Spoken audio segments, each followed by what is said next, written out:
ko le whamore more at peke matanga. Neo ngā ko mea hei ne whalangi pe a pehe ke eik minista. Te tau tātari pe kau hui ke kakato mai e kau whine mui, nau kau ke whi auhi.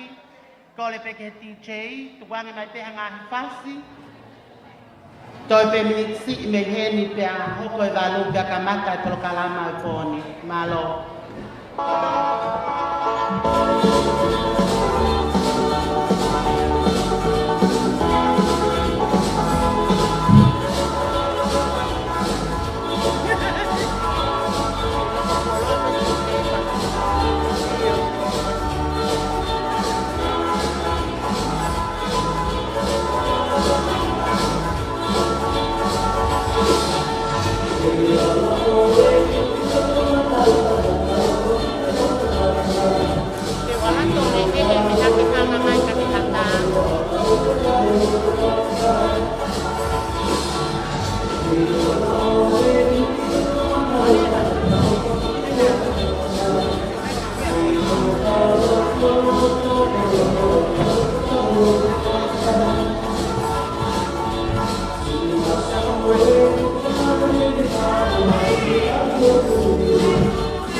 Erisi, whamole mole ki lava mai ange, whamole mo.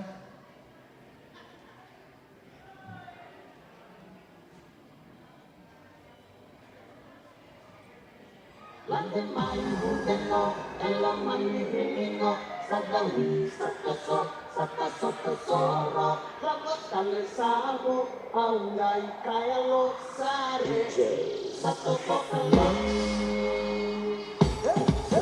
Lande mai hudelo, elo mai ringo, sadawi, sakaso soro, lava tale sabo, aungai kaya lo sare, sato pokale.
Some 19 records. Oh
sonu uia ko hinga koe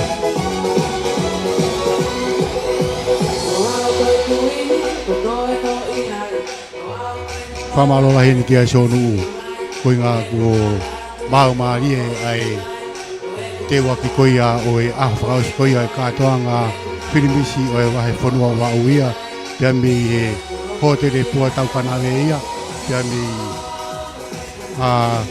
taulanga puatare pusia pia mi Vava'u ia kore peke hufanga ngai tala whatapu ko osi hono ao whaki ia pia mi he whare whamawhorarea pia mi e Puataukanave ia pia mi taulanga puatare pusia koe ngā tau hoko atu mai tau polokarama koia o e pia finia ka koe tu koe tau polokarama ko ke pia finia ko nga peheni aia ka kahiri ai mai fasi ko taati he taimini o ku paha korewa e tau lotu whakawa aia e he paipekau pure koia o e Tonga hau iki paipekau Taniela Foriakia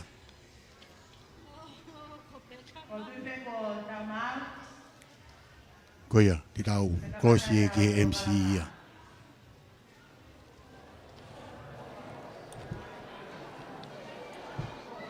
Tapu mo e alamaite o e au auni siwa ke. Whatulau mo e kere tupua o Puataukanave mo haafuhau. Tapu mo e fuka o kei aloviri I whanga tapu mo e otumotu anga o wha. Tapu mo e kefu o e hau. Tā hine kuini tā lao e whanua, kuini na nasi pau tuku aha. Tapu mo luka lala, he ukei foiata e tu I Vava'u. Tapu make mo e whaafu alangi o e katoa ngani. Tokoni pare mia o Tonga, Honorable Samiu Kuita Vaipulu. Tapu mo e minista, o e taki mamata, Honorable Dr. Miriami Waskelatu. Fotu e mo afu, mo e tala o e waha mama o. Wisa, ko katoa he poni ho tau aho. Tuku pe mua ke unga atu he vaenga o matoka. Mo ngā he tala o whaki, ne tautou langi tupea me he hotere Puataukanave. Kai omi hango fua mo ki maua, ke whai atu a whangamaha he polo kalamani mo hono au whangatuku. Te whangawhei a e whaiwhekau pule o siasi o Tonga, whaiwhekau Taniela Foriaki, ke ne tataki e tau polo kalama a halotu. Pea hiri a te whangawhei a e tokonisea o e komiti Heilala Vava'u, Mrs. Contestant ke ne whakahoko a lea taritari. I would like to invite Reverend Daniela Foliaki of the Free Church of Tonga to do the opening prayer, followed by Mrs. Contestant, the Vice Chairman of the Vava'u Heilala Committee, to deliver the welcoming speech. Katau tartari ai whaiwhekau Daniela Foliaki.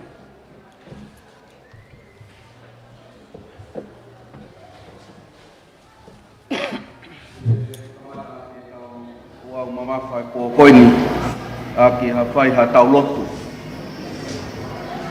Ke tau lotu. E o tua mafi. E mau tamai whakahewani ai a Fiona. Koe hau tai riua. Koe tui, oi ngahi tui.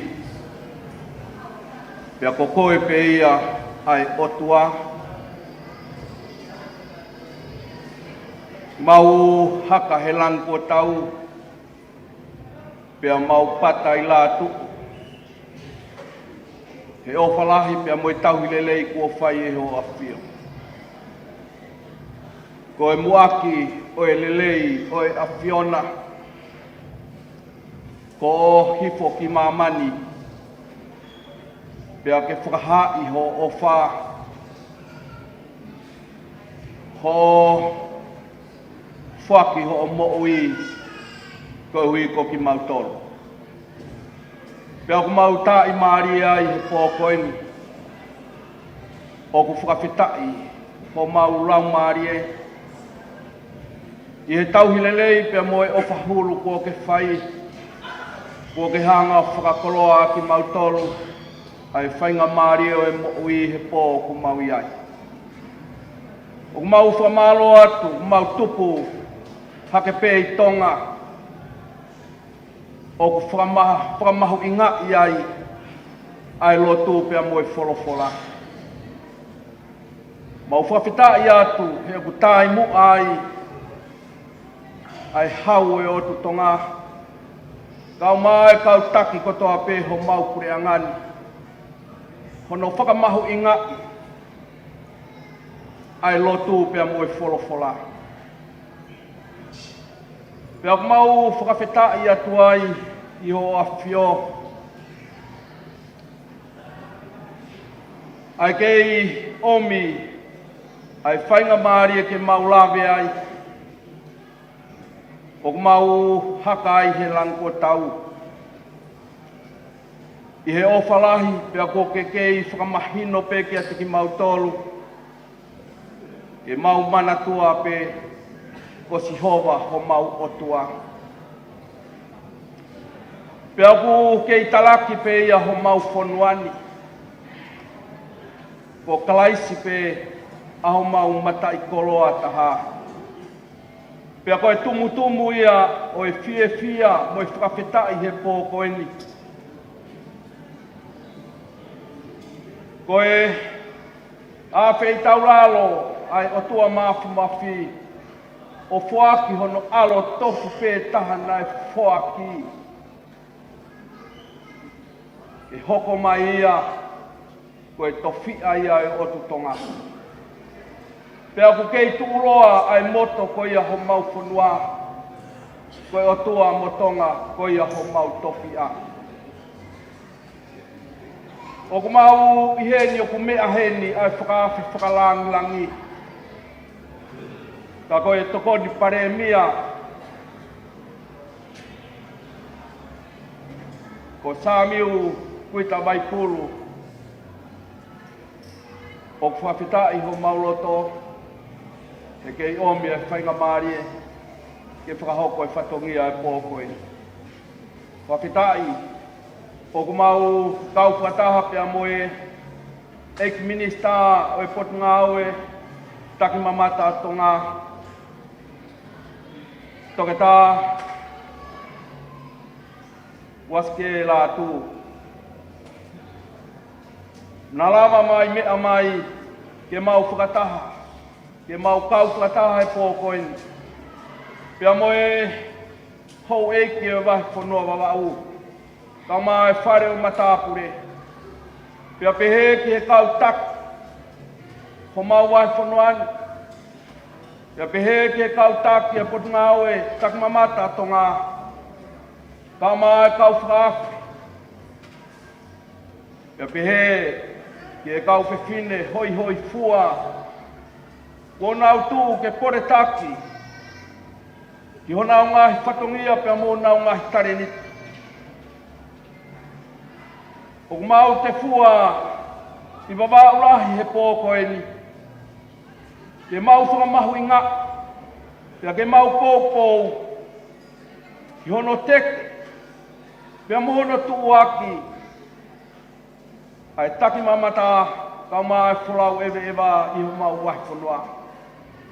O mau ilo pe o tua, ko eni e hala whakawakawa, te mau ausi ai tuunga whakaekonomika ho mau ki pureangani.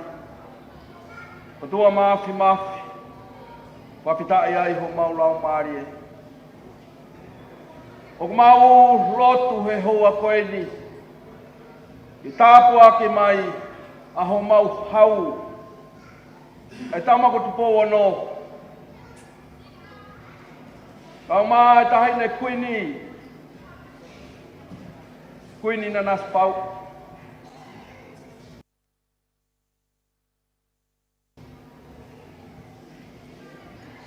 Ke whakataulu mai, hangai tāpuaki, kohui koe kahau hona whare. Pea kei whamunu ia ai mea hono kotoa. Tāpo aki mai ai whakalang langi. Ko ona polo sami ukuita vai pulu. Pea pehe ke minista o e potunga o e takumamata tonga Briami, toke tā Briami waske la tu. Mau fia lahi o hoa koeni. Pea moi mau kore pe ke tāpu aki mai. Ai kau fine. Wana au tu ke pore taki. Ai ngau e mamafa e pō koeni. Kau mai wike koeni. Mau whatau ange pe o tua. Ke whakamonu ia mai. Asi o nau kahau. Pea moe whanonga aku nau whai. Tāpo aki mai. Ai whakataha angani. Kau mai kau taki kotoa pe. Pea pehe. Ke kau whakamau, kau mai kau ngāu e kotoa pe. Ku mau te fua i e whangai. Oi whare ko eni. Kotoa ku mau momoi atu. E mau ngahi mo ui ke kei pure pe ai ai a whiona. Ka tuku mua ke hoko o maula tō, kau mahu maula o maarie, ke whao whare ai, ai ngahi whatongia kotoa pe ai a whiona. Toka mai ho hoi fua, o ke whai me lange ho mau tāpu ki nā mo mau whakamonu ia. E ke koe mau lotu ia pia mo e mau tautapa. A pei tau lalo mai ai a whiona ka ke tariange mau lotu. O ke mau whai kotoa pe a he hua whasisu kalaisiko alo. Ka ko mau whakamo ui. Amen.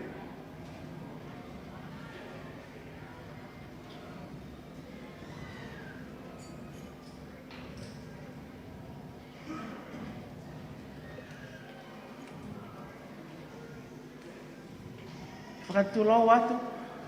Pea kou kole whamole ke u au whaki pei he ngai tala whaapa le o si muaki e o whakatau kei o e whiawhini.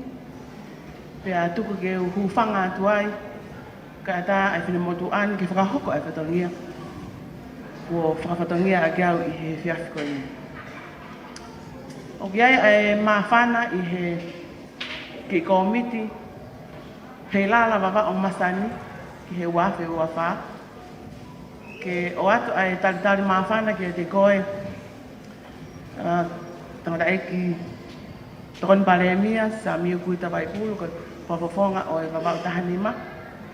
I he keilang maria lelea e wheitu una.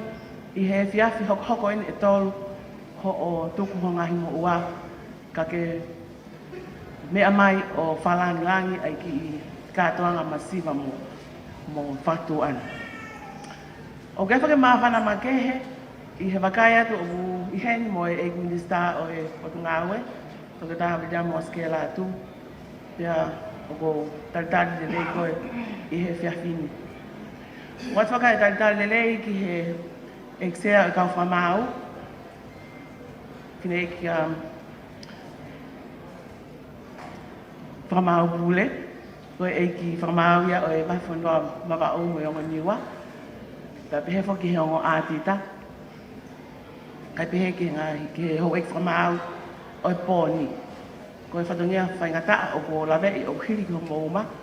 Ke whai ai hana whamau o e item whakaosi ki whirimisi a Vava'u he tauni. O kia whake taritari rei o atu ki he tokoni CEO me i tonga eiki. Ho lava mai mo ho timi anakawa mo toenga ho kau whalau. O kia whiawhia makehe i he Lolo Halaevalu.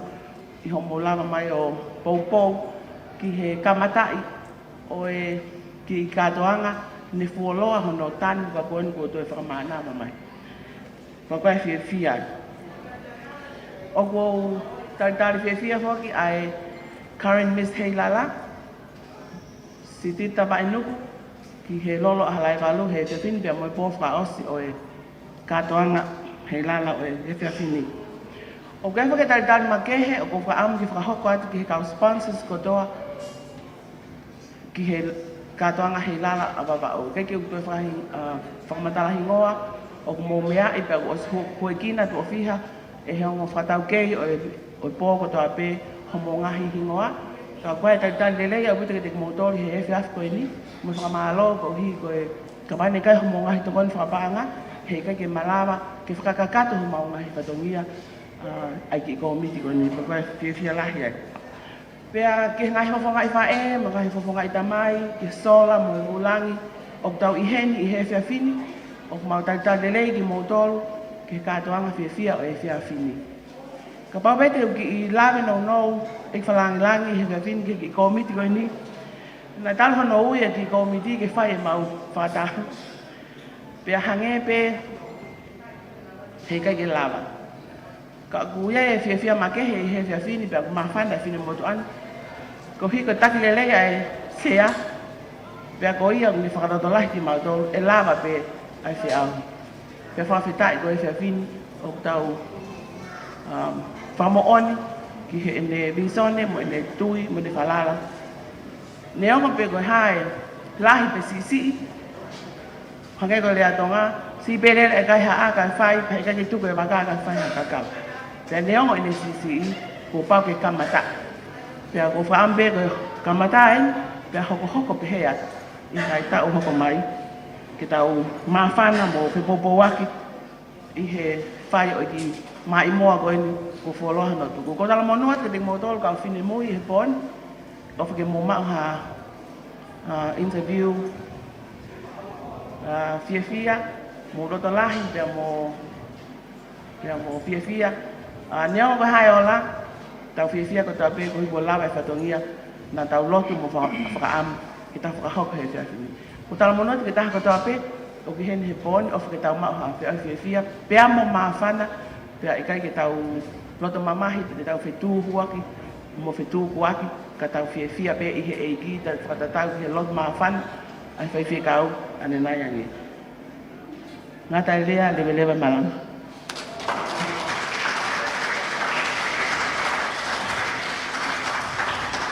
Ka malolang ke lotu nai kamata ki ai polokalamani e tangatai whaiwhi kau, pea pehe ke rea taritari ko whakakato atu he takonsea a Vava'u Heilala Festival.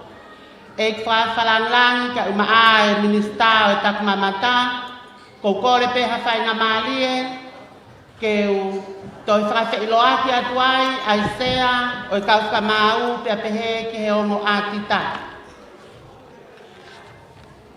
Ko sea e kauwhaka mau, ko ea mai eni ke pōwhra osi, aya ko sea e kauwhaka mau ko mislo pua pahulukuli.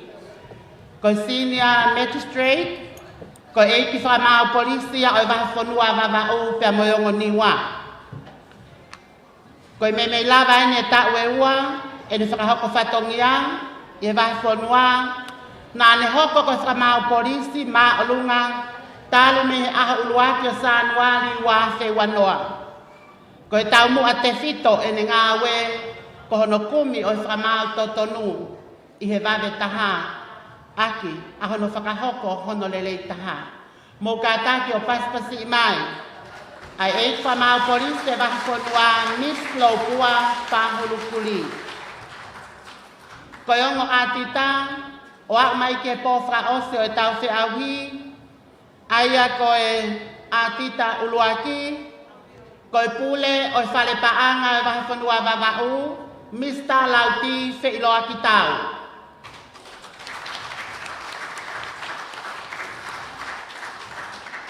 Pea mo pule polisi o vahe whanua Vava'u, Mr. Anfereti takataka. Mo kataki o paspasi mai.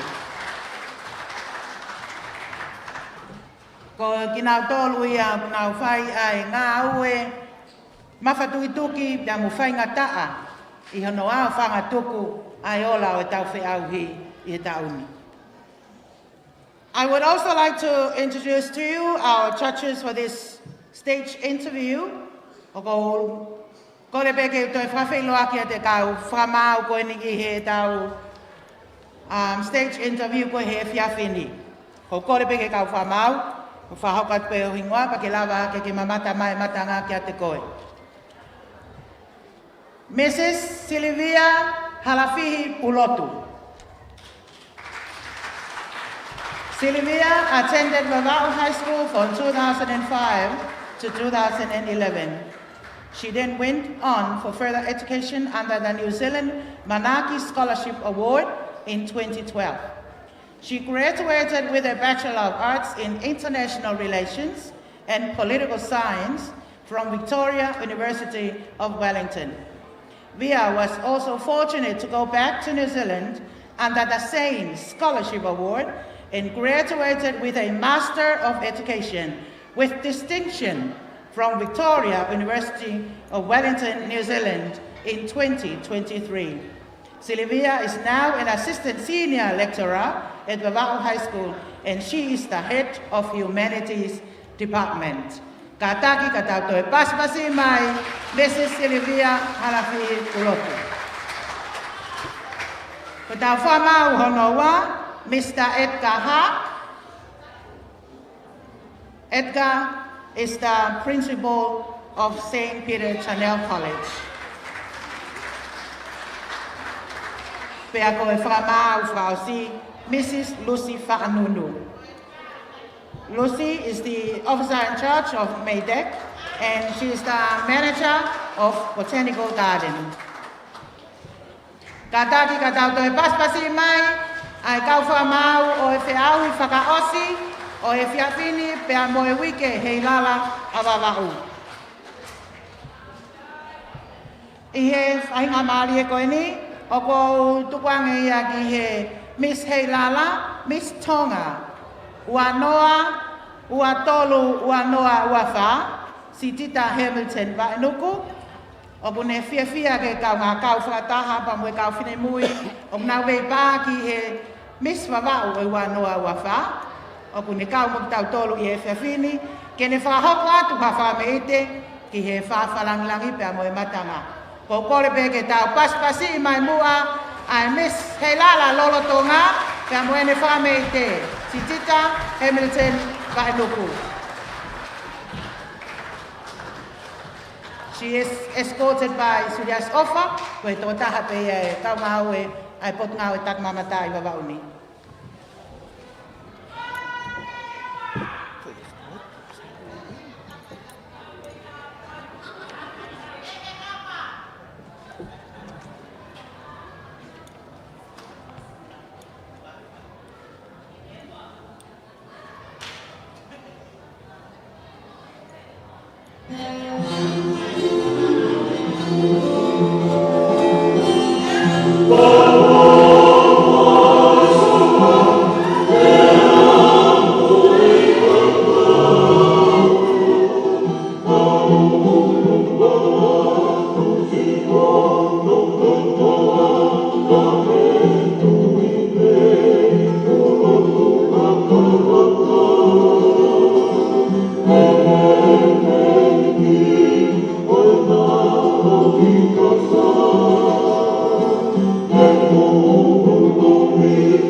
Whamalo Lahi ke Miss Heilala.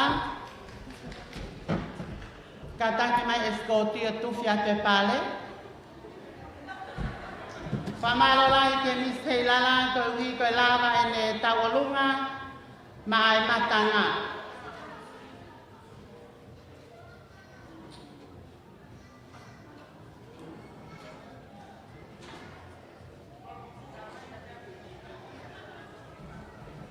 Malo suyas.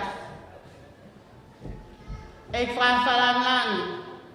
Ko fu o vale mo sio a pehe a Vava'u e tawalunga e Miss Heilala.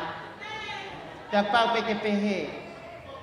Ko kore whainga mari e koe ni. Ke whawhe ia ek minista e tak mamata. Toke tā, Biliami waske latu. Ke ne whakahoko. Pane mea, koe ui koe kātonga, I he whatawhata mawhana. Ko le atu ke kauwhine mui, ke mō kātaki mai, o teu teu pia mei mui, koe ui koe tauwhi aui o pōni. Malo. Kore ke whakatap pia moe, a whia e o tua I tau lotolotonga. Ka kore ke huwhanga I he tala whakatap kakato ku a whaki, I he kātawanga e pō koe ni. Ka ata mo motu ani ke fai ha whakahoha. Ka koe tumua ke whakahoha koe tau whakapitai ke o tua I he ne taki whanonga hao, taki maari e mai e tau whanonga o tau ausia mai e whea whakoloa koe. Ka koe tau whakapitai ko toa pē neongo koe whakotutu ko fai he tangata. Ka koe whakahoko e tau amanaki he o tua he whiaf koni. O kou tui pē o kai ke mō whaatatari ke hoko ate e tau pololamaga ko whepu ke whainga maari e nou koe ni. Ke whai e whakahoa ko ni o whawhonga te potungau e taki mamata a Tonga. Kai pehe ke ik paremia, pea mo ik tokon paremia. Kai pehe ke he pureanga Tonga. Ha whamalo, mo honga ia mo oni kia teki mo tolo e kāinga o Lolo Halaevalu. I he tau whakahoko ai kātoanga koe ni. Ka ki mua ai o kore mo ke tau ai mua haki I pasipasi ki e whimi koe tau kātoanga. Vava'u, koe Palataisi, mo pas mai ki ai. Pea, o ku Vava'u e ngahi kakalai he Lolo Halaevalu I he whiaf koe ni. Pea koe ke pūri ai e ngahi tuki tupua, o ku tau nofo mo ia I he funga makani. O ku tau whakaftai o ku tau kau whakataha pia moi whakalangi o pon, ai tokon pare mia Tonga, sa miu kuita vaipulu, ka koe taha ia o kau mamahi i mo oni, ho tau ki fonuani a Vava'u. Pai kai ngā tayo makehange me ai, o tau tui whakataha pe kai ngā Vava'u, mo tau whakamooni kotoa, koe matapae no Palataisi. Pia ko Vava'u ni, o hange ko ngai taanga ko he aki i he fonuani, na e o si teu pia Vava'u ia mi natula mo whakateunga. Na lama mai ai Sekretari Seniare ai komini weri, pia nama whakawhi i pia mo e tokon pare mia ki o waka. Ka koe matatahi koe nama o mai koe i o waka o whai kia hono whakawhi mono taitari ai Sekretari Seniare komini weri. Pia mea mai tokon pare mia ke u whai whakaha. Pia whakahange ki he whine ko ni ko tahene ka whine ilo ai mamani. Pia mei Piritania ko talanko Vava'u ni koe matapā ene o Palataisi. Pia kau whakamooni ko toa beta tolu ki ai ki he loto maafana o kui ai kāinga Vava'u. Koe whakameite na e whai he Miss Heilala ko he pōni o kou tui whakapapau koe whine ko ni u whiunga e mo Lolo Halaevalu. Ka koe pāngo koe kau mana ia o he whonuani ko os whetukutuko toa e loupua ki haarefu. Ka koe ke tau toe wakai pe kunau heni. Ka koe hanga be whakahua e kono mo ni koe aho nia o e fia. Ka koe whepuke whakamalo koe ni ke whakafofonga atu ai honga ia e potungau e taki mamata pe moi whalau e Tonga ki he komiti aia o kua nau tolu hono whakotutu ki he sea tong whapaea ka pehe ke toko ni ka pehe ki he komiti hono kotoa i he whingau e aki moi potungau e taki mamata a Tonga ke malawa ke whakahoko ai kātoanga o e fia whini. O koe whukai whinisone ai pureanga pe aku whinangalo le rei kia tui ke langa ai taki mamata he koe taki mamata koe taha ia ai seki toa lahi taha. Tene malawa ke tokoni ki ono langa whakakalaka ho tau ekonomika. Te whehu e toko lahi ki he motuani pe koe hānai ha toi whounga ke tau whirio ia ke e taki mamata ke a usia e tau mua au tau misi te mo visone ki ai. Koe tari ki ai o whemau ai paanga. Te whemau ha paanga ke tau hanga langa ake e taki mamata i he whonuani. Ko os whakahoko pe ke pureanga ka pehe ke tokon paremia pe aku tui e pureanga ki ai. Koe taki mamata o kupau ke tauhanga whenga i ke whakapaanga ke langa. Pe kai ngata ai ke tuwake ake a tongani ke hoko ko ha whanua o ku manakoa e he taki mamata. Whakamawhana e poni. Ai wakai atu ki he te fua e kakai toko lahi i he Lolo Halaevalu i he poni. Pe ke tau toi hanga o whakamoui o hange koe rea na e whakahoko e tokon sea. Koe kātoa ngani na i ki fuoloa a ene i kai ke toi whakahoko. Ka ku tau tui whakapapau koe tau. Toi whakafoki mai eni ai kātoanga na tauanga mahenu ki ai ke hoko lerei atu o au ki he kahau. O whanongo pe ke he ngai sponsor koe ai tau kau pisinisi muri o kui heni. Kau kai ke whanongo u he aki ho nahuingoa i he kau i he pou pe moe tokoni ki he sektoa tak mamata. Mo manatui ko toa pe e ke i ofange pe Tonga i he Tonga. Ka ko whakamaloa ka tike mo tole ngahi pisinisi Tonga o kunau tokoni mai hono uhinga ki whakakaki mo whakakeake ai mahu inga o e taki mamata e whonuani. Pea o whalahi atu katiko e tokon pare bia. Mahino ke motuani, koe poe ne tolu ho mea mai ke whakalangi e kātoanga ko eni. Pea kuhange pe koe tau whekau hono tahitaha ke tokangai ko to mau pe a Vava'u ke ua e tō. Pea mahino le reia ke tiki tau tolu ai whekau ko ia. Koe whekau ke tokangai a Vava'u na tō o ku kāinga wāo whipeia pea mo tuku whonua na i whai ki langi. Koe o tua mo Tonga ko tau to whia. Ke ua na ato kere ai whonua o tau ofai ai whonua o tau mo ui ai. Kai tau whitu te whito ki he whoki mai ai whakahoa ki Vava'u ni. Koe matapaena o Palataisi. Koe wheitu en ton ke langa pe sentai ai taki mamata i he whonuani. Nau whai ngā aue lahi ke e pureanga.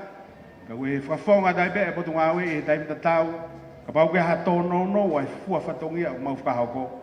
Whakamoremore ang ki mau tolu. Ka ko kātoa ha mau loto, pia moe mau whakau. O loto ke langa ha wā whinga ue aki wā off. E mau tui whakapapau koe taki mamata, o kai ko ha mea e pure anga. O kai ko ha mea e komiti a tom whā, pia moe komiti Heilala. O kai ke ha mea e kau business taki mamata. Koe pe ea tongani katoa. Pe ko tui o to ton ke tau fai ta ke langa e sektoa ko ni. E o fly at ke tiki motor ka fa mau. O fa ke fa mau pure. Ka pe ke tangata iki tau lai iki. Whatawang he o tua. Ke ne o mai hanonga mo hafia ke tiki tau tolu. Tikai koe ke fotutu e polo kalamahe ahoni. Na e whakahoko mahe to kontare kita kone e take mamata ke whai e rea whakamui taha. Ko rea whakamalo bau tangi ki tarisi ia. Ko rea whakamalo whaafai he osi koho no whaaki koe oi pare. Pea whai pa fuhu e hula hula e ke te whanongo hataha. Ki rea pea mai whakamalo e whai. Ka tau whawhitai o ku kei tuu mau pe e whikau hono taha taha. O kai ke pehea Vava'u ia. He kai ke tō e Lolo ia koe fia. Ko mea fika ulua kia ki Vava'u ba koe tau katoanga. Mo whamanatu at pe ai whimi pe koe tau mua o e tau katoanga. Ko Vava'u koe Palataisi. Ko tau whamooni ko toa ki ai. E kei tūloa pa kei hoko ato ai pe. Ai kei hoko a Vava'u. Koe Palataisi, koe matapā o Palataisi. Pea koe pore anga ia. O e Tonga kotoa. Ko eo pe ai ki rea whawhonga ta e potua e tak mamataka e pe ke kau ngā ue. Whawhonga ta e pe pea mo e kou miti Heilala. Kai pehe ki he tokon pare mia ai ofalahe at kati motol mo talamonu ki he wau me mo polo kalama te tau whakahok he poni leverewa whakahoha.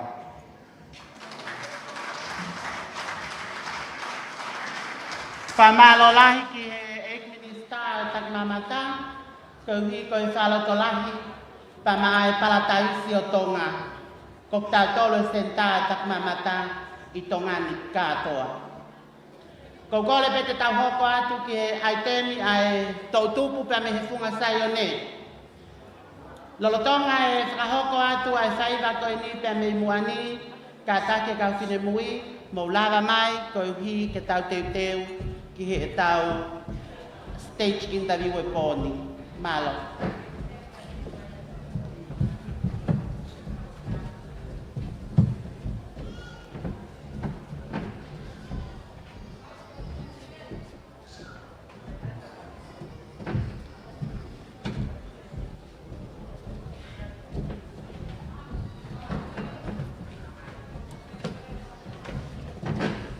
Koe aku tau te ni ki ngā ke kamata e interview ka aku ia e ki whakawaha mapai ai a koe whungasai o ne ia wenau item koe a oku hoko ia koe aku kei whamanata te pepe ki motoru e kai ngā kanongu pia mihi o pe pia motokani katoa ai ngaue koe a whakako koe a he whai mawalwhitu koe ni maia le tio koe aku tau ofatai ai pe foki he live stream pe ai ngawe angani koe podcast e whae ma walwhitu poini nima podcasting mamata kotoa me mi ai kakai kotoa he ope apau te mo ti mai ki ai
Tata paspasi mai. Ai puluku tau tuku punga sayonesia swe siriana ole matua. Malo e fameite. Talo e fameite ki whanau koe ni me he moni te o a uen ki e fiafu whao se ahoni. Malo.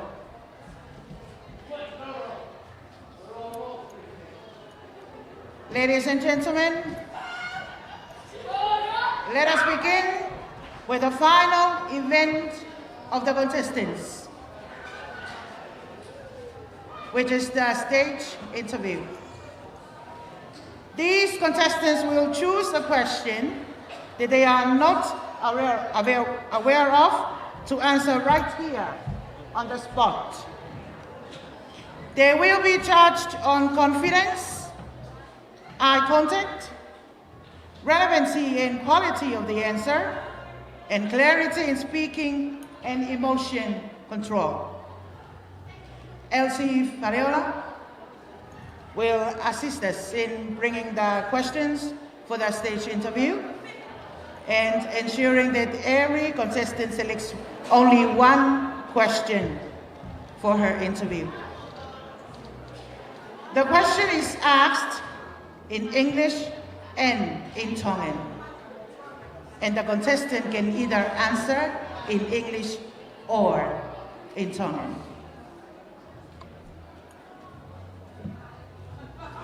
The contestant to first join us on stage for her interview is contestant number 1, Miss the Alaba and Restaurant, Gabriela Maria Augustina Mailani.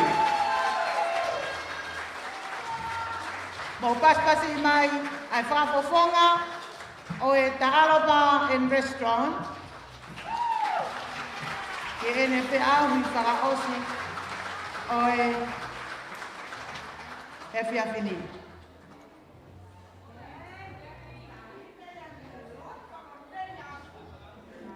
Mo paspasi mai Gabriela Mailani.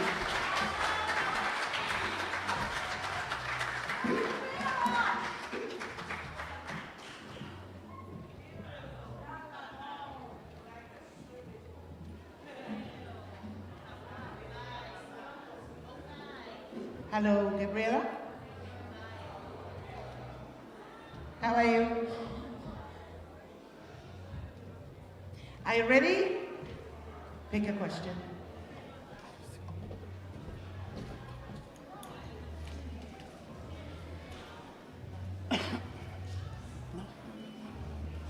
Give it to FC.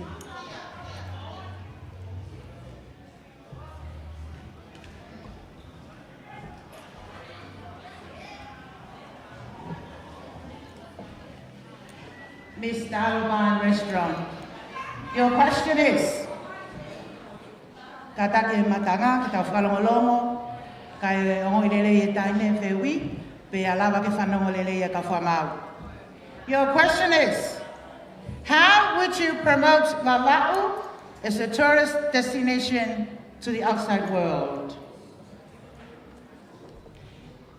Thank you for the interesting question.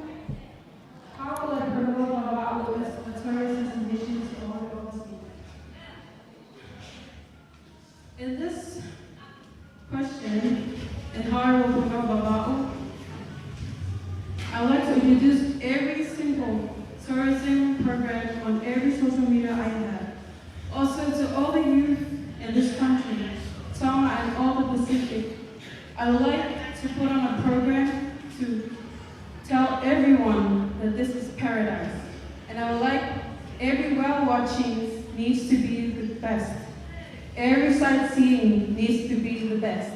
And every accommodation, hotels, motels, and every kind of accommodation, I would like to promote it with the best. Because I would like tourists to come with good services towards people. If workers provide the best, they will like to share with others when they go back to their home. And if the tourism workers provide them with bad service, they will tell others that they have bad service in our country, which they will tell their other friends to never pick this destination for it. So I would like to say that the best way to promote Vava'u is to put all ourselves and be ourselves as Tongan and provide our beautiful cultures, beautiful language, identities, and everything to be in the front. So all the other overseas people will come and enjoy what they want to see in this beautiful island Vava'u. Thank you.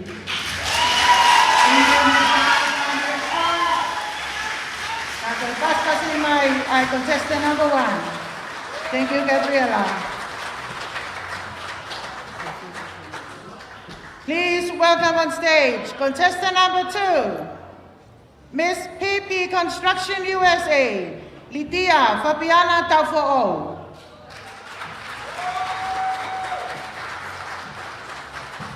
Baspasi mai ai contestant number 2.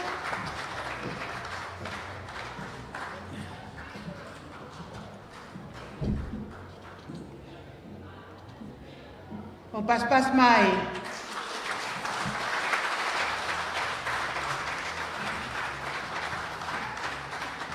Litia, koe whehui e whehui whakapalangi, pea tau whakatonga. Kia te tāri whaiteria, te tāri whakapalangi, te tāri whakatonga. Pick a question.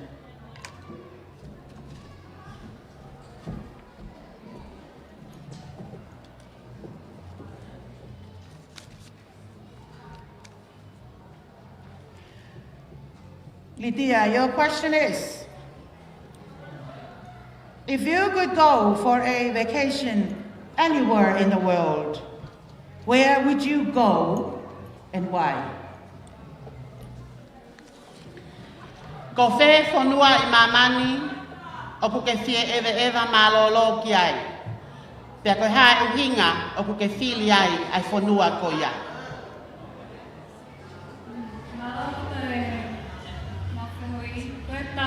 Vava'u Lahi.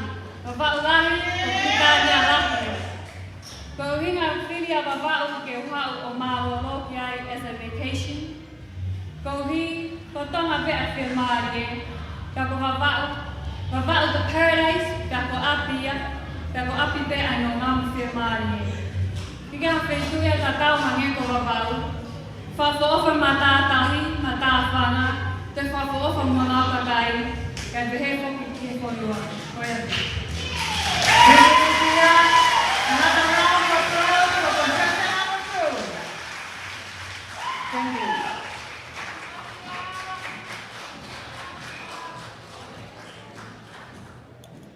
And now, ladies and gentlemen, we introduce you to our next contestant who will join us on stage for an interview.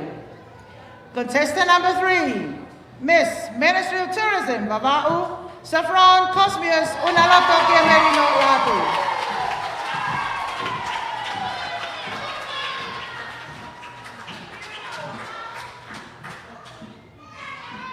Saffron, the question is asked in English and in Tongan, and you can answer it either in English or in Tongan. Pick a question.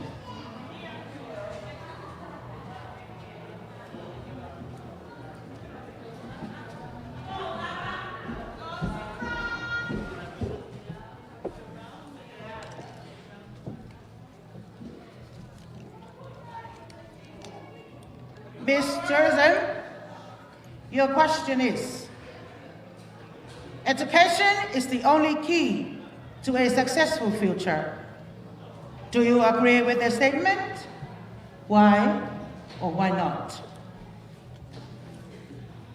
Koe a ko, koe ki te whito pe ia ki haka haulelei. O ku ke tui ki ai, pe i kai. O mai, ho o uhinga.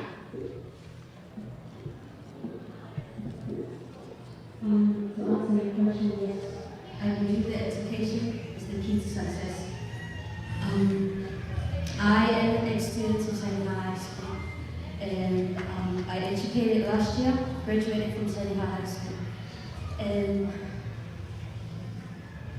the only key to success is education. You study hard, you earn it, you learn, you get a job. Education is the only key to success.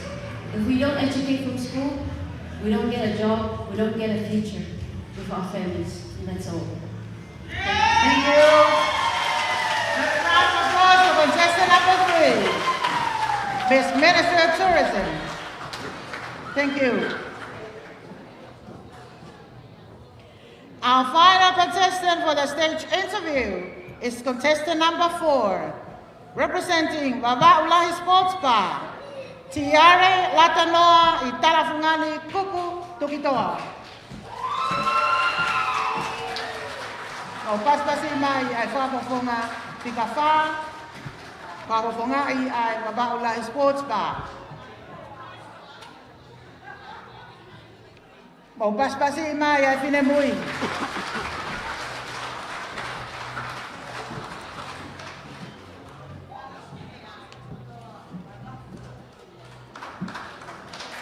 Paspasi mai Vava'u pe whapafonga whao si eni, ka koe whiau I whao si eni o wike.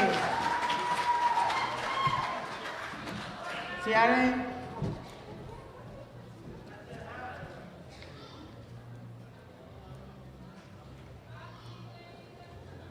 Give the paper to Elsie.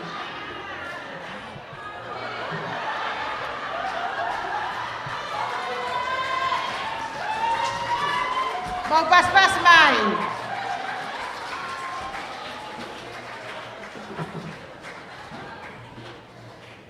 Tiara, your question is, explain 2 things you would consider special about our Tongan culture.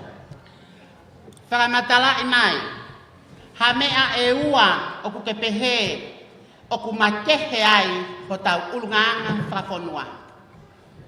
Sai ko lai Lahi ni ko e Halaevalu peui ko tui pe ka mea e ua o makehe ai o tau ngā whakonua ko e raki pe ki ai ko tau honua ko Tonga ko mea tau makehe ai he tau tui tau wala I makehe anu mato e whonua I mamani pea mo e ko mea pe taha u makehe tau whonua ko e tau kei tauhi a e lao sapate ke maonioni ko ia pe malo. Thank you, Tiaren. Another round of applause for contestant number 4. I would like to invite the 4 contestants back on stage one last time for their last appearance of the night.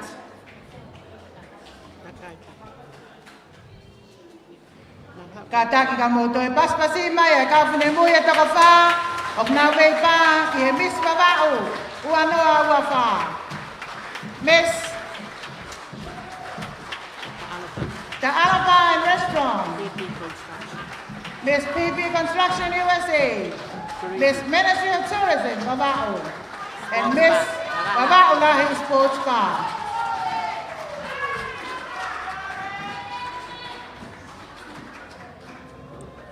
Toi paspasi mai e kau whine mui koe ni.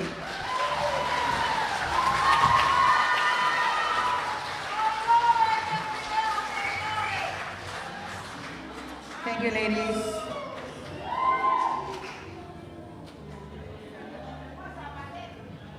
Kon ko mo fasieni. The parade one last time. Then mo togi kononga. Ke mamata mai e matanga ka ki mo tonu.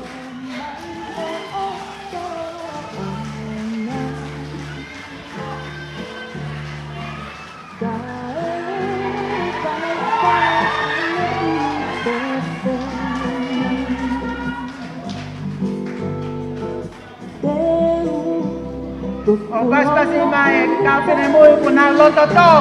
Pea na loto lahi. E whapoponga e nai business ko ni e wike I lala tau ni.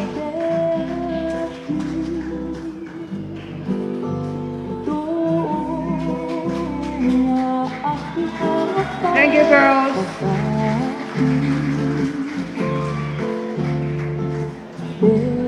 Aweki mo tau kainga.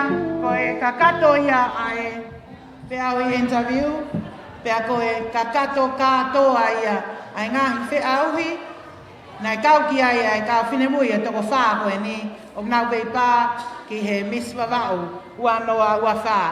Tau to e paspasi mua e kau whine mui, ki he nau lava ki whahoko e nai whi auhi, e nau si kau ki ai ki he wikemi. Before we continue on with the entertainment, we'd like to acknowledge our sponsors for this year's pageant.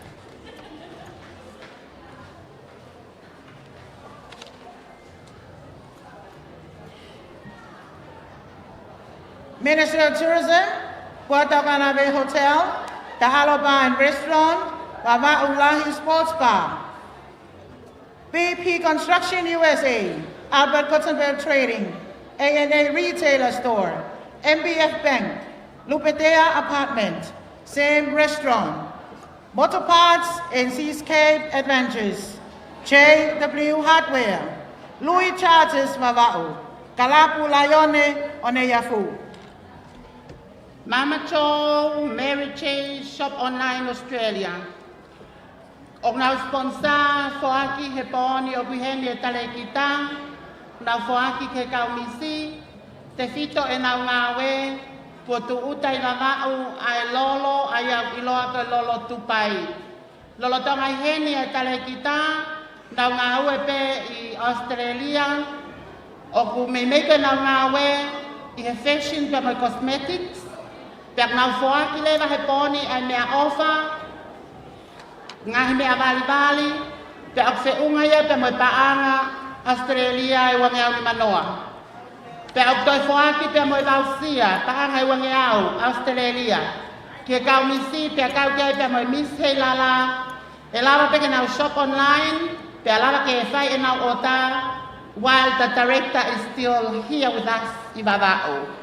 Paspasi mai a Mama Cho, mo Mary Jane, Shop Online Australia, Fado Monthly Finance, Ramona Gudenbale, Universal Pharmacy, BSP Bank, Blue Lagoon, TCC, Ofeina Fresh Tonga Services, LR Trading, Utulangiwaka Gas Station, Pacific Timber Limited, Bongi Gas Station, Yao Heng Guo, Lily Store, Elin Hotel, and Ministry of Economic and Trades.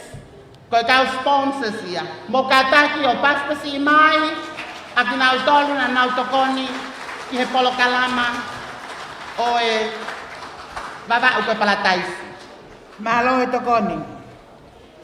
Ki mua pe tau hoko ke whameite, o ko whamalo atu ki he kau whamau, I he ngāo e nahi ko whahako e whiawhini, kau whamau ki he interview, pia pehe ki he ongo ātita, pia mo e eksea kau whamau I he lava lelei, ai whiauhi o e whiawhini, pia mo e whiauhi o e wikeni. Tau toi paspasi mai mua, ai kau whamau, e nau whahoko e ngāo e Lahi, au pito, ki he wikeni, I he whiauhi Heilala. Ko tuku ai whainga mai lia koe ni ki e kau whameite me he whungasai o ne, me lei matua, he opu whie mao pe whoki e kau whamau hataimi. Ke whakamā opo ai, ke maau pe atotonu, ai ola e whaki he whiawhi koe ni. Ka tau whawhei ai kulupu, tau tupu whungasai o ne, me lei matua, ke nā au omi ha whameite, Lolo Tonga ai ngāue ai kau whamau.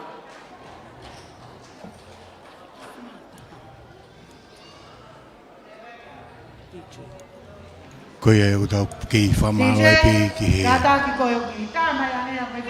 tōtupu koe e whunga sai o ne ia e nau kei iwi koe e ngai whame i te whakawaha koe e ngai polokalama koe o e whiawhini ia pia me e boni te o hao me ke e whiawhini.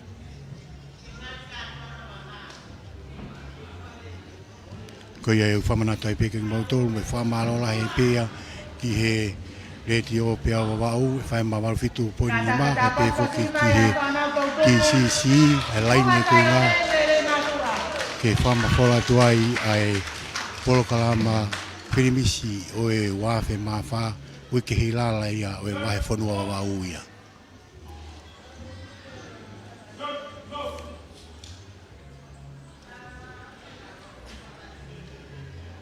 Aia koe fuafatongia te koe a oe.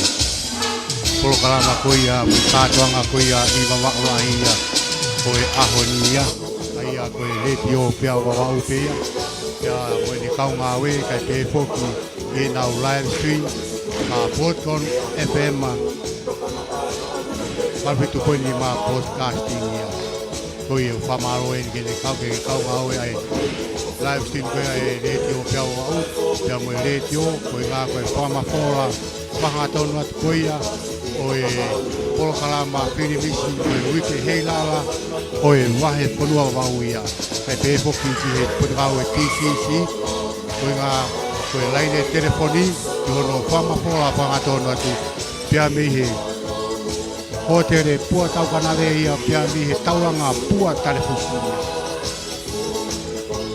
Tau hake he I Kuriwhekai, api gowe tatalo.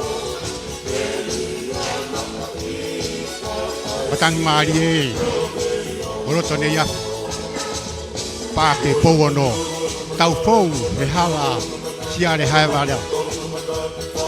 I otu mapa, pe tau hifo he vai ko rerea, ko ringangana, o wahoko ai kātoanga koia, ono au whakatuku e kātoanga, Vava'u Heilala, wafe mapa, oe wahe ponua Vava'u.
Pamalola ke kulupu mako pia me he punga sayone, kole atu TJ. Tama te tau fasi, tuanga whainga malie, sea tau whamau, koe uhi, koe pōni pia mhonola. Tama te tau fasi, whama whana aki, mo tau tatari te, malo.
Como papete de lavar.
ki he fuaki, ai ola, mo ngā hipale, ki ngā whi auhi, nai whakahoko he wikeni.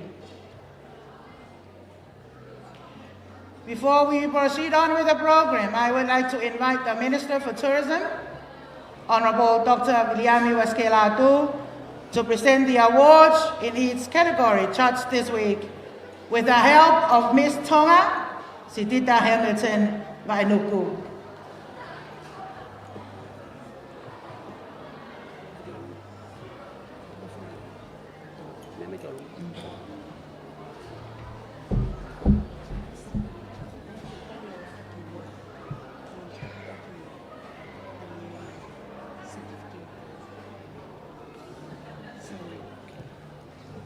Amor mole atu ki he ek minister. DJ kata ki toi tamai pe a fasi. Minit si pe. Ma minit pe hongo fulu. Pe tau to koko atu ki he o wako ya. Malo.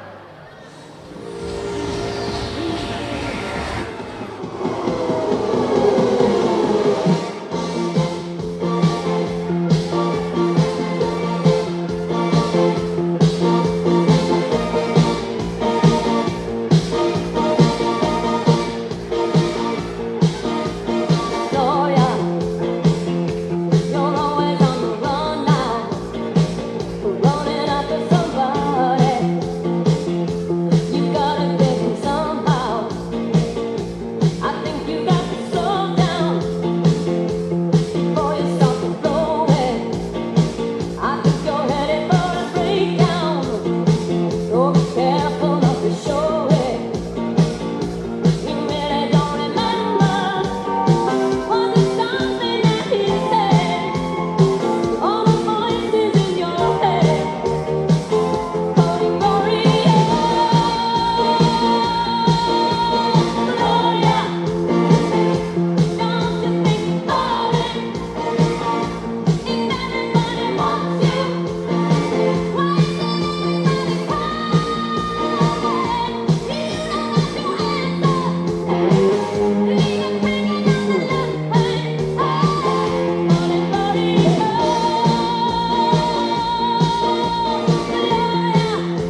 tau ke tari pe ko ki he apa tu ko ia e tau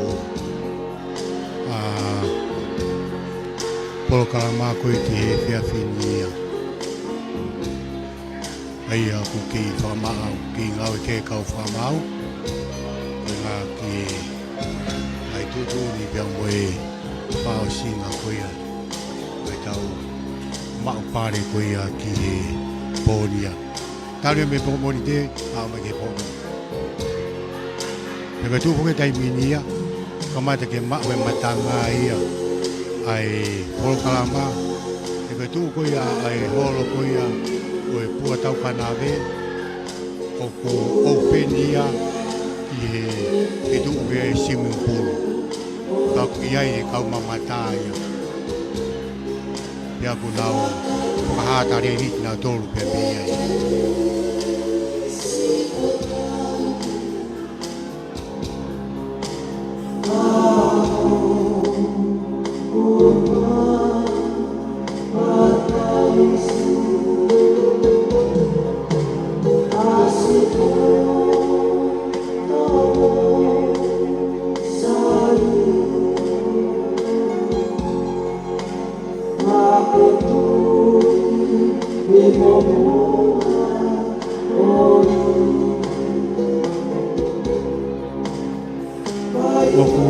atu ai pe voke whamaro ke kau whatongia ko ia o e pōnia pia mihe re tio pia Vava'u e whaema waru fitu poni ni maia kai pe voki pia mihe e nau live stream .com e whaema waru fitu poni ni ma podcasting aia ko re tio pe pia moe live stream na ua whatongia ko ia i he polo kalama talu me monite o a maia i he whaasinga o ia hoi. O ia wai whamaro ke kaunga awe, nau kei mauwi, ia aripate kisina, kai pehe poki ia i teni otkoro ia pia mihe TCC, ai whainga maarie, koe mauwai, ai laine telefoni, e live hanga tonu atu, ai puro kalama whaka ofa, pia mo. Topu taha ko ia, i he ngahi polo kalama kātoanga Vava'u Heilala i Tonga nia. Koe ngā o whai ai pore koe ngā uhono ata. O tuku atu ko ia ki he ngalu o pē, ka moe tapa pe o Tonga ni. Pea pehe foki pē ki re tio ai ngahi whasi, ai pehe ke ngahi whamatala, ai MC ki he ngahi whaafu ofa. Moe masani ko ia o e Lolo a Halaevalu ia. Ke lau pēa ai rea ko ia mai ekminista coalition ko Vava'u ko e matapao e Palataisi. Ke ko e Palataisi ia o e whakalakalaka ia i maman katoa.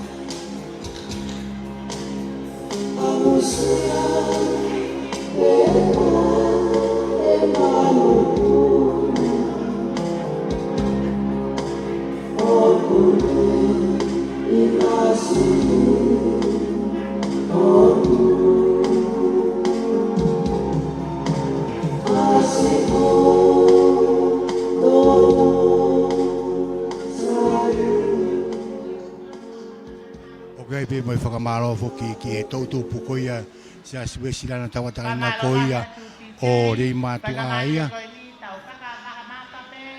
mi funga sayone ia.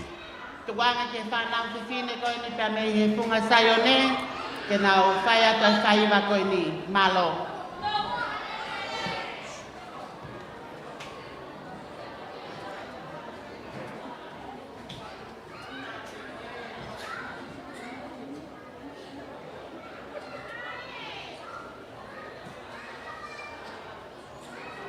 DJ, kai mo tuku mai e whasi. E ko mamate kau whai wā he tāri.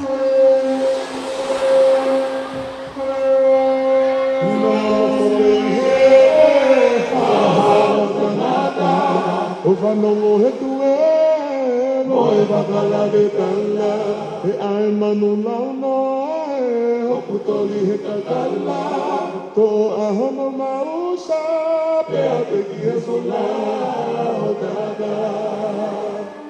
No no fope I he, ha te mata, ko whanongo he tue, poe kakala ve kala, he anmanu lamo ae, putoli he kakala, ko ahono mausa, pea te kia sola o tata.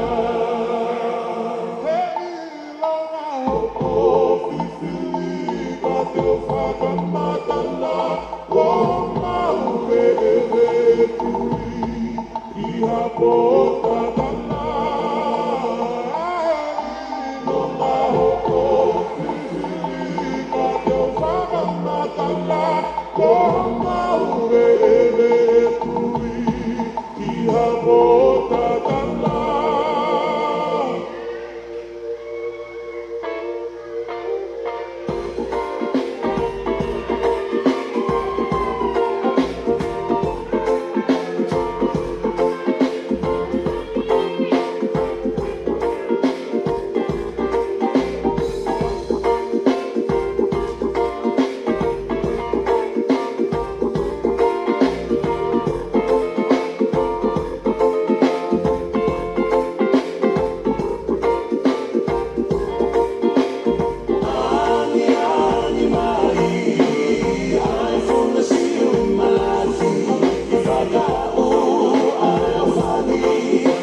Koia ku ki hoko tai pe si fameti koia ai todo pu koia ka su sikan ta taina koia ori matua be funga saione ia ai a kona ai te me non hoko o ku amanaki ke to e fa hoko atu o tau talitari ai pe foki ke mau nga au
Palataisi kai whahoko atu ai o la ke matanga.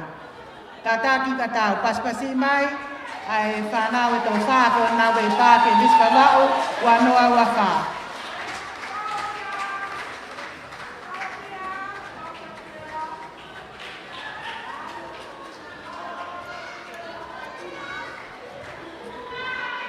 Mau pas-pas mai.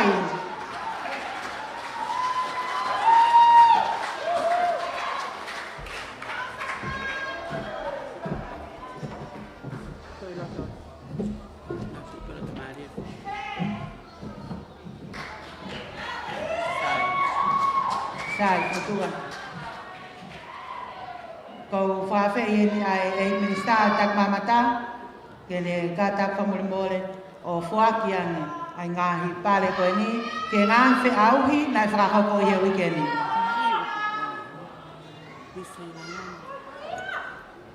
Sitita, please. Tokoni mai ki he fuakiane ngahi pale pemulmole.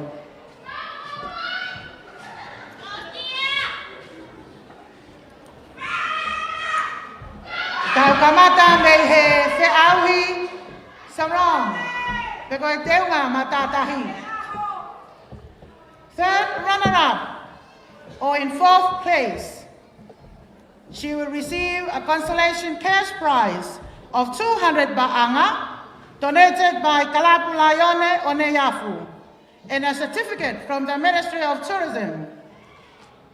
Goes to Mr. Alopa and Restaurant, Miss Gabriela Maria Augustina Mailangi. Mopasi mai.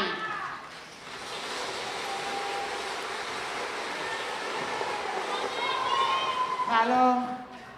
Second runner-up, or in third place, receiving a cash prize of 200 ba'anga, donated by Lupetea Apartment, and a certificate from the Ministry of Tourism, is awarded to Miss Vava'u Lahi Sports Bar, Miss Tiare Latanoa Italafungani Kuku Tukitoa. Opaspasmai. First runner-up, or in second place for Sarong Wear, receiving a cash prize of 300 ba'anga, donated by Lupetea Apartment, and a certificate from the Ministry of Tourism, is awarded to Miss Brandon Paya Construction USA, Miss Litia Fabiana Tauko'o. Paspasmai.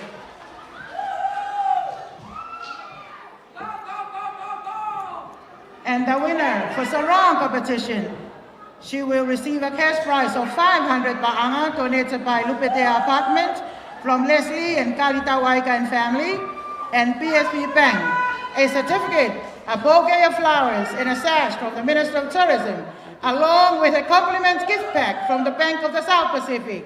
The winner is Miss Minister of Tourism,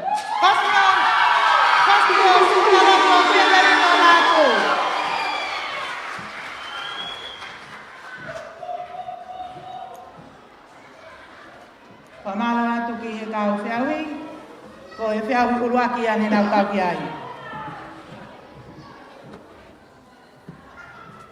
Toi paspasi mai ai kuna o Sarong Wear.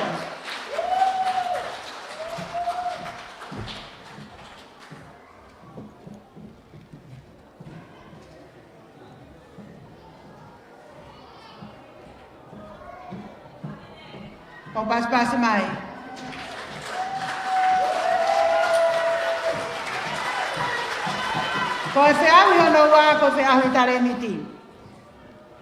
The third runner-up, or in fourth place, receiving a consolation cash prize of 200 ba'anga, donated by Kalapulaione Neiafu, and a certificate from the Ministry of Tourism, goes to Miss Vava'u Lahi Sports Bar, Miss Tiare Latanoa Italafungani Kuku Tukitoa.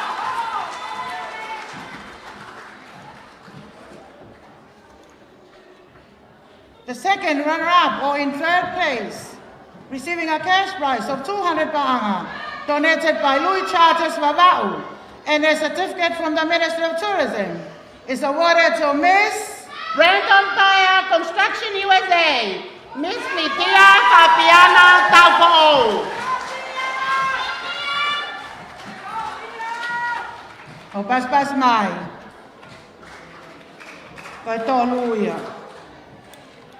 The first runner-up, or in second place, receiving a cash prize of 300 ba'anga, sponsored by Louis Charters Vava'u, and a certificate from the Ministry of Tourism, goes to Miss The Alopa and Restaurant, Miss Gabriela Maria Augustina Mailangi.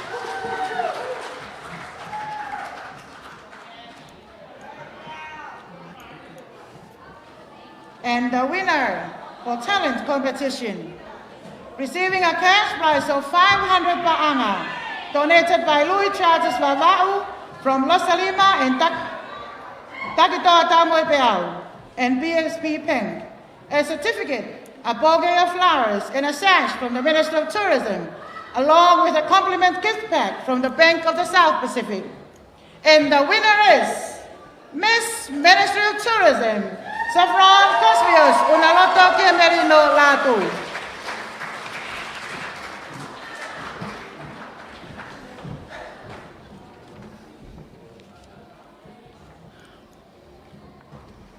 Mo basbas mai, ki ipuna, o etareniti.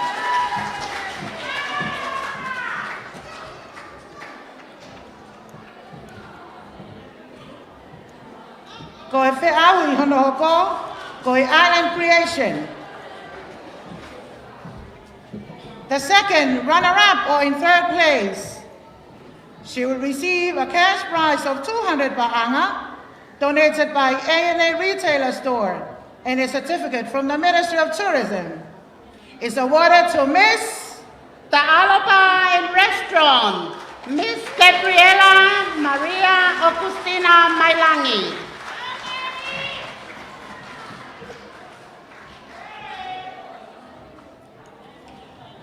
First runner-up or in second place, it was a tie. Both ladies will receive a cash prize of 300 ba'anga each, donated by A&A Retailer Store, and certificates from the Ministry of Tourism. This award goes to Miss Brendan Paya Construction USA, Miss Litia Fabiana Taupo, and Miss Vava'u Sports Bar, Miss Tiare Latanoa Italafungani Kupu Takitoa.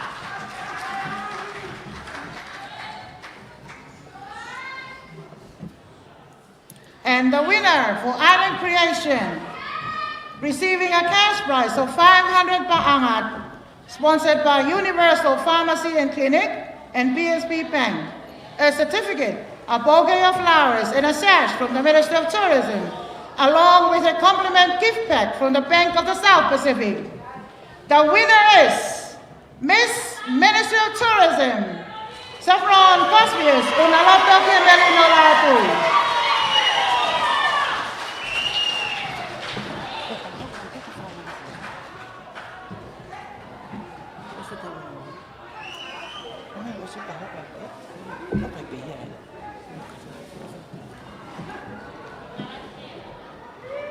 Mau pas-pasi mai kananga. Whiaawi hono wha, whiaawi tau olunga. The third runner-up or in fourth place, receiving a consolation cash prize of 400 ba'anga, sponsored by Kalapula Yonio Neiafu, and a certificate from the Ministry of Tourism. The award goes to Miss Brandon Paya Construction USA, Miss Litia Fabiana Taupo.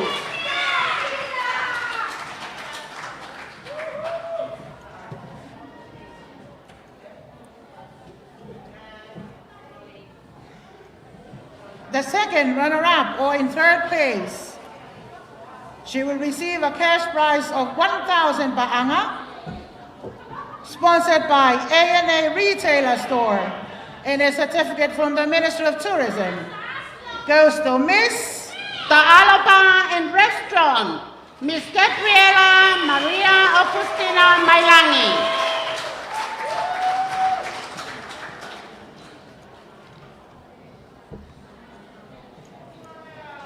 The first runner-up, or in second place, she will receive a cash prize of 1,500 ba'anga, sponsored by Vava'u Heilala Committee, and a certificate from the Ministry of Tourism. Is awarded to Miss Vava'u Lahi Sports Bar, Miss Tiare Latanoa Italafungani Kupu Tukitoa.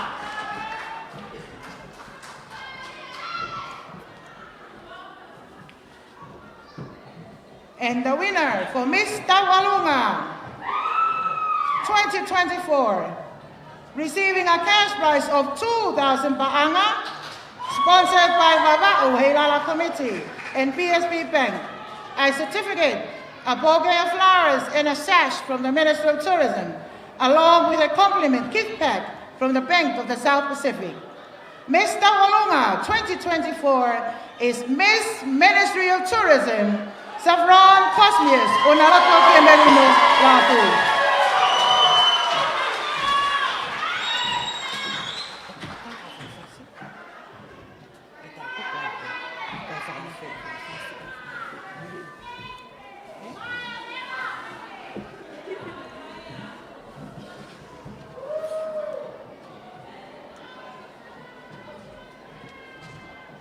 Kata kita utoy pas-pasi maya kautuna. Pamalawa tu ki administra e whakapakato ai whatongia koia. Malon. Kore atu ke DJ, ke tā mai pe mua ki foi fasi, pia hiria, ki fasi no pe. Tau tokako, ke program pao.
O tau polokalama, kono whakakalauni o Miss Vava'u, ua noa ua wha, ua noa ua nima.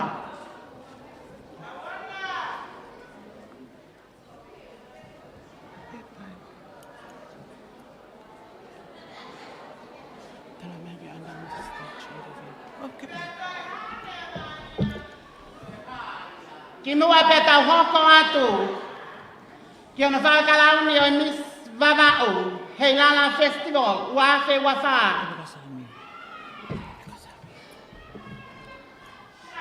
Ko le whamare mole atu. Eik whawhalanglangi, kai whakahoko atu e ola, a stage interview na whakahoko I he poni. Fourth place, because third runner-up is awarded to Miss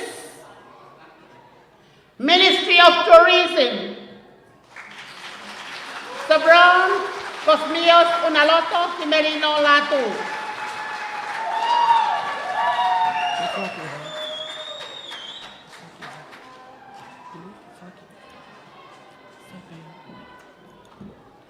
Third place, second runner-up, is awarded to Miss Brandon Paya Construction USA, Miss Rikia Fabiana Tafo.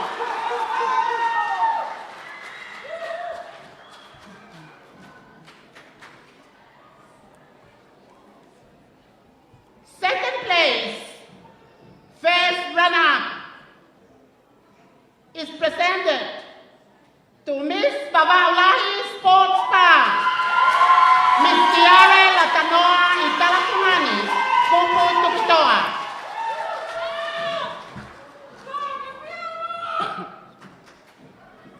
And the winner for stage interview is awarded to none other than Mr. Alopa and Restaurant, Miss Gabriela Maria Agustina Mailani.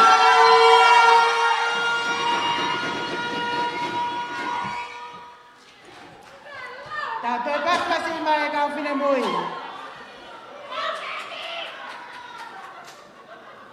Ladies and gentlemen, this is the time we've all been waiting for. May I humbly invite the guest of honor, Deputy Prime Minister of Tonga, Honorable Samuel Puataukanave, to do the honor of conferring these awards in this final award presentation.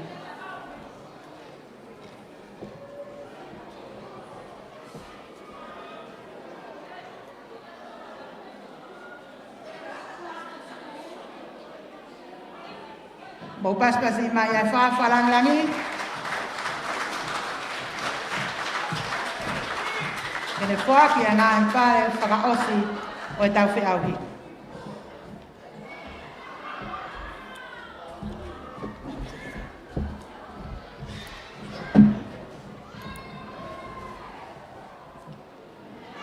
Ko e ola whakakatoa aini, ai whiauhi, nei whakahoko he whanau e Vava'u Heilala o tauni. A third runner-up, or in fourth place, receiving a consolation cash prize of 1,000 pa'anga, a certificate, a bouquet of flowers, and a sash donated by Ministry of Tourism, a gift pack and a gift voucher of 200 Australian dollars from Mama Jo Mary J's Shop Online, Australia, and a compliment gift pack from the Bank of the South Pacific goes to Miss BP Construction USA, Lydia Fabiana Taufo'ou. Kātaki, paspasi mai, koe whaeni i e whiauhi.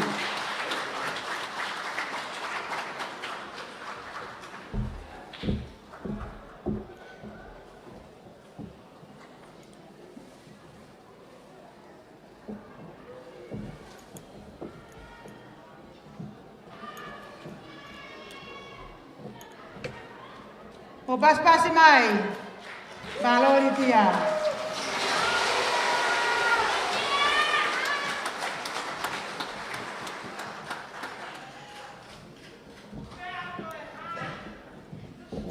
The second runner-up, or in third place, receiving a cash prize of 2,000 pa'anga, a certificate, a bouquet of flowers, and a sash donated by the Ministry of Tourism, a gift pack and a gift voucher of 200 Australian dollars from Mama Jo Mary J's Shop Online, Australia, and a compliment gift pack from the Bank of the South Pacific is awarded to Miss Ta'ala Restaurant, Miss Gabriela Maria Augustina Mailani.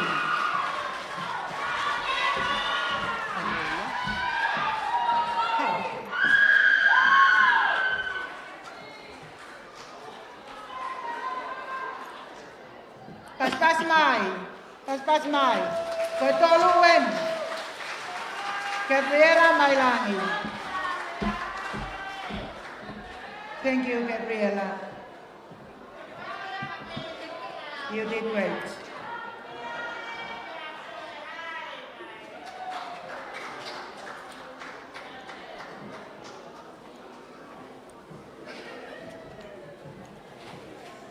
The first runner-up, or in second place, receiving a cash prize of 3,000 pa'anga, a certificate, a bouquet of flowers, and a sash sponsored by the Ministry of Tourism, a gift pack and a gift voucher of 200 Australian dollars from Mama Jo Mary J's Shop Online, Australia, and a compliment gift pack from the Bank of the South Pacific goes to Miss Vava'u Sports Bar. Miss Yare Latanoa Itarakumani Kupu Tukitoa.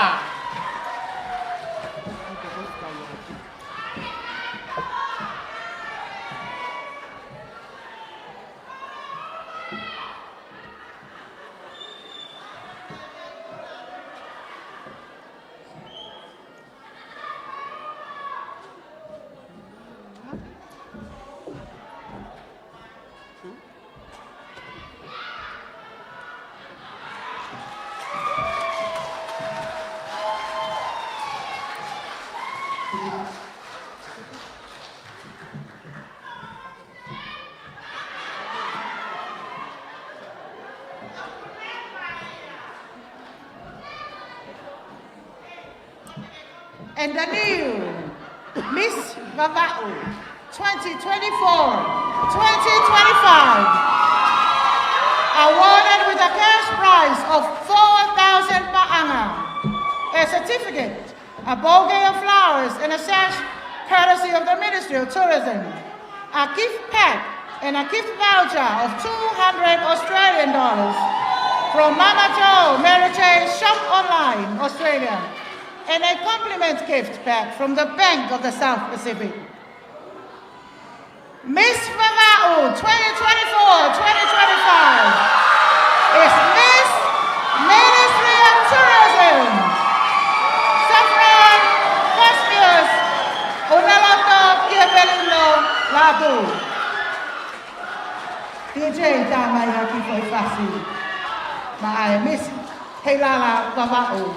Wanoa Wafa. Wanoa Wanimba. Kaspas Mai Vava'u.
Congratulations to all the 4 contestants.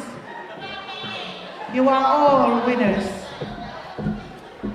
Let's invite our newest Miss Vava'u to take her walk for the first time as the winner of this title for year 2024-2025.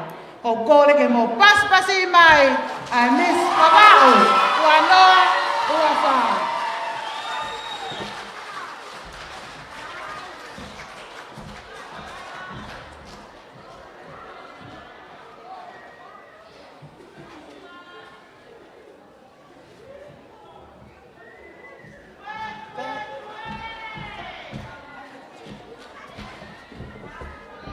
DJ kata kita mahafasi. O Miss Vava'u.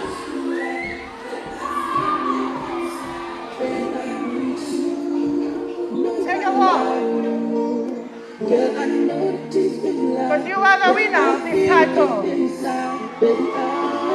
Miss Vava'u 2024-2025. Safran Cosmius Unaloto Kiabelino Labu.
Kau koe pas pasi mai. Kau koe nui paka opa e toko whāko e mi. What you want and never look back. Malo whanau. If you said it correct, Malo e loto lahi, pia malo e loto would you tō. save my soul tonight? Pia kau whataha mo e kotu ngā we, yuna teke taku Would you mamata ai tremble mamau. if I touched your lips? Or would you laugh? Oh, please tell me this. Now would you cry? Kau koe pas pasi whakaosu mai kua mamau. E whanau koe ni lava ina whia hui, whia lava. Ka mo hui ke he lava o mamau.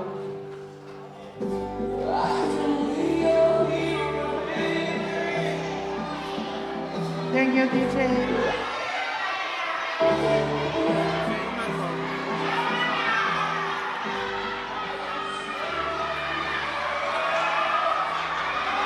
Koe poa pe whakeria o fia. Ka koukuare pe ke whakakakato rua e tau poro kalama, ka toki hoko atu. Te mau whai te riha pe e holo Puataukanave, ka lewa ke māma mai hoko e laa. O kou whie whawhewhi e ni ai taha. Ka more pe Vava'u ka tau whaosi. O whawhewhi e ni ai taha e kau tare kita e taku mamata. Mr. Anthony Coca, tēne whahoko atu ai rea whamalo. Pea kahiria, te kore ai pe ki e whaiwhekau pule o siasi o Tonga, taniera whoriaki, tēne whaosi aki hatau loku. I would like to invite Mr. Anthony Coca to deliver the vocal thanks, followed by Father Reverend Daniela Foriaki with a closing prayer.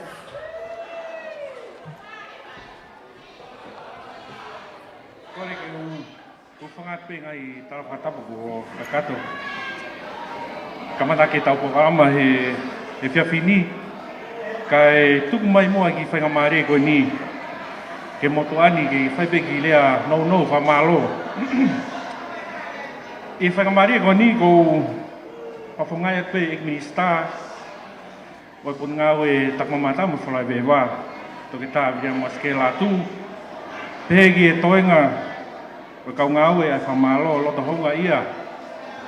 Kia te koe, e whawhangalangi. Ka koe tokon pare mia o Tonga, sa mi kuita waipuru. Malo pito tuku mai taimi, ka ke whakalangi ai ka toangani talu me kamata o au mai ke whaose pokama he whiawhini. Malo e mateak whanua.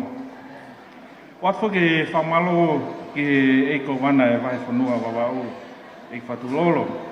E whawhai mai lei e whakawhainga mari e. Ai Lolo Halaevalu. Ka e lava ke whahoko e kātoanga Heilala Vava'u ke wafe wawha. Whaat foki e whamalo ke ake motol kotoa e kau sponsors na mo poupou mai ke tau kātoanga o konga ia. Au pito, o mo poupou. Kai malawa ke tau ikunai, ai pokama kuna Heilala Vava'u. Whamalo ini ki he kau whakamau, koe ngai whiau i kotoa, o atita. Pege sea e kau whamau, malo i ngawe lahi. Ik whamau polisi a Vava'u mo e o niwa, malo i ngawe lahi. Malo pito ho mau mangalili, kai whakahoko, ai whataungia ma mawha mo mau inga, ke no whili a whine mui, ke ne whawhongai ai hoi fua, ai Lolo Halaevalu. Ke kātoanga Heilala, o ka manaki whahoko ki Nupalofa siulai. Whamalo atu ki he taula eke o e whiawhini, whapekau pule sas tonga o eke o Vava'u. Pai kau Daniela Foriaki. Kai pē foki ke kotoa, kau taula eki. Na mo tuku taimi, ka mo tapu aki e tau kātoanga. Me au lua ki o au mai ke whiawhini. Malo no ke puke tau matai koloa koe o tua mo Tonga ko tofia. Watai pe mo e whamalo ke komiti Heilala Vava'u set ai sea tom wha paia. Pa mo toinga e komiti malo e ngawe mateaki mo e teu kotoa ko tawa usia ai hakatoanga fia mo whapofu. O ate whamalo maki ke kau whinimui hoi fua ko toa e katoanga Heilala Vava'u ke o awhe wa wha. Malo pito mo loto Lahi ka mo poupou ko toa me o mo ngai whamiri o malawa ai ke whahako e tau poka ama ko ia Heilala Vava'u. Ka pau nei kai ke mo poupou mai e kai ke whahako e tau katoanga fia ko ni. Tau ausia e poni e fia fini. Whamalatu ki he whinimui o mneno Tonga puke e kalauni o misi Heilala ua whiwa tolu misi Tita Hamilton Mainuku e whakaloto Lahi kotoa ke toenga kau whinimui ke auhi mo e tāsi pinga ke toenga ai hako tupu.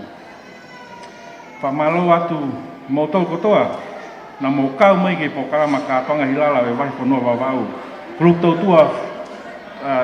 tau tupu kataki Kuasai o ne, hala maa ono, e whakariari makehe e whiawhini, malo e kōpō, ke lawa e pōkama ko ia, e katoanga Heilala, ai Lolo Halaevalu. Whaaspo e whamalo ko ngai kupu whikawaki, ka inga Vava'u kotoa, mo lo nuku heni e Puataukanave. Pege mo tolo mo mea mai he o pē, o malawa ia i angarerei, mo ngai kautaha whamafola lea mo ata malo e ngawe whakofa. Ofa ke hoko ato e tau whakataha ke tuwake ai pia Vava'u koe Palataisi. Ko tau wa'u mai ke whaosinga e kātoanga e mga tungai e tau ikuna e ahoni. Malo e o tua e ne poupou whakalau maari mai ko tau wa'u sia e poni. Koi ai o mo poupou, kore e peo mo poupou, ke tau awhe ua nima, tau te teu a koe ki ai. Tau whaam ke tau te mao ha tau ka inga koe ni mi tōpore anga, ke mahino tau, kei pore akpe o tau Tonga. Ta moha amanak rerei ke tau whaou, me kātoanga, te rerei ange, ke Heilala Vava'u, wawhe ua nima. Talamonu atu, ke whinimui kone whakalauni, ke whiawhini, e ni hoko ko misi Vava'u wafe wa wha wafe o ni ma mangahi whatongia o tukaki a koe te a koe ke misi Heilala wafe o ni ma ofana mau mau hakatoanga fia he ahoni aho koe ni tolu koe ni ko tau ikunai malo pito poupou ngai tokon kotoa iho tau whonua o tau laukau aki kako Vava'u Lahi ko Palataisi lewe whakawaa tua ofat.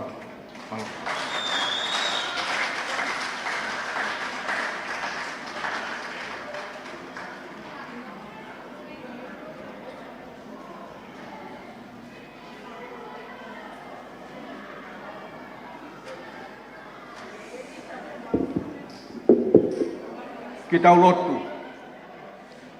O mau whakawhitai atu e o toa, o tuke mau wausia e tau mui o ngāu e pō koini, kau mai wike koini. Mau whakamalo atu o kau mai mo o tokoni, kana e kai te ke kau, e kai te mau wausia e pō koini mo no whakausinga. Tāpo aki mai ai whakalangi, ai tokoni paremia Honorable Samuel Kuita Vaipulu. Tāpo aki mai e minista o e takumamata Tonga, Tokta Wiriami Lātou. Tāpo aki mai ai whakamau pure kau maasi kau whakamau kotoa pē, nau whea e ngā ue o pōkoin. Tāpo aki mai ai sea o e komiti takumamata, kau mā ai kau ngā ue hono kotoa pē. Mau whamitai pē ko e whakaikuna e ngā ue e kau whinemui ko nau whea ai wheauhi o e pōkoin tuku pē ke mau whia pē i he eiki. Tāpua ki mai e whakatahani ko toa pē, ka mau katotoku whakatawange ke mau o ana tutuku ai e keresi ai e Fiona. O mau lotu ia pia moe mahu ia klaisi pe ko alo, ka ko mau whakamoui. Pia koe keresi o tau e ko sisu klaisi. Pia moe o whalahi ai o tuako tamai. Pia moe whewhi o lau maari e maoni oni. Mawaho mo ngahi alofa. Ia teki mau tolu ko toa pe o ana hiri. Kai whai pe o tai ngata. Mene. Whamalo atu koe ngā ko tawa o mai ki he muri tuku koia o katoa ngā whaofa koia. Aho e tolu koia o e wikenia malo koe ngā ai kei kātaki malohi ai kau ngā wei hono fua e whatongia. Kai pehe foki ai whakamalo lahi koe ngā ki he reti o piau Vava'u ia mo e fua whatongia ia. Kai pehe foki ki he nau live stream Podcom e whaema walwhitu poinima podcasting ai fua whatongia pia mono tufaki koia ata moeong i he ngalu e aia e te foki ki he reti o ia pia moe ngai hiwa moe ngahi whamatala maari e whakaki pia moe kolo o e Palataisi ia kai ke te whaloloa te mau foki e ki he Pikilani house me tau porokalama e reti o ia toi ngai poni kai pe foki ki ngata ngai fua patongia pia me ata ia me live stream o e Podcom FM ma fitu poini ma podcasting ma loa pito